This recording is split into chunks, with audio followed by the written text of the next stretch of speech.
في الفيديو ده هقول لكم عن كل التفاصيل والتريكس اللي تخليكم تعملوا احلى رز بلبن كريمي كلتوه في حياتكم، مش هتبطلوا تاكلوه بعد كده غير من ايديكم. الطريقه دي معتمداها بقالي 8 سنين وبجد كل مره بنبهر بالنتيجه اكنها اول مره. فاعملوا سيف للفيديو ويلا بقى نشوف هنعمل ايه.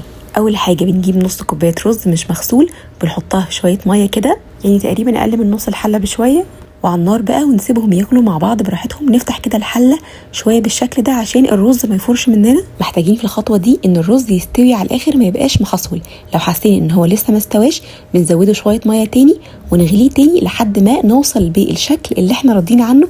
الرز ده كده نمسكها نلاقيها بتدوب في ايدينا. تاني بقى تفصيله، بناخد حوالي كبشتين او 3 من الرز المسلوق وبنشيلهم في طبق على جنب، وهقول لكم نعمل بيهم ايه بعد كده. النص كوبايه رز بتحتاج لتر من اللبن او لتر وشويه صغيرين كده. ضفت بقى اللبن على الرز ولازم يكون كامل الدسم، وسلام بقى لو اللبن البلدي اللي هو بيتغلي وبيعمل وش قشطه ده هيبقى خطير. ضفت بقى علبه قشطه صغيره، يعني حوالي 3 معالق كبار من القشطه، وكيس من كريم الشانتيه، معلقتين كبار كريم شانتيه. وعارفين بقى كوبايه الايس كريم الفانيليا الصغيره دي، حطوها بقى كده على حله الرز بلبن ومش متخيلين الطعم هيروح فين مع الكريم شانتيه والقشطه، بجد هتبقى عالميه. ضفت بقى السكر وبيكون حسب الرغبه، بس بيكون في حدود 5 معالق كبار، ورشه فانيليا. فاكرين بقى كبشتين الرز اللي احنا شلناهم على جنب دول، هنضربهم بالهاند بلندر او في الخلاط او في الكب اي حاجه، ونضيفهم بقى على حله الرز بلبن.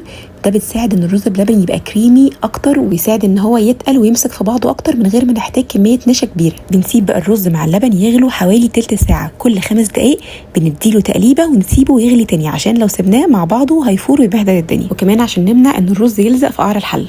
عايزه اقول لكم ان هو كده ممكن يتصب في اطباق وهتلاقوه شويه ومسك، بس انا بحب احط له معلقه صغيره بس نشا، يعني يا دوبك معلقه صغيره مش مليانه. طبعا نكون مدوبينها في شويه ميه او لبن، وبالظبط كده 3 دقايق او 4 دقايق نقلبه، هنلاقيه كده تقل بالشكل ده.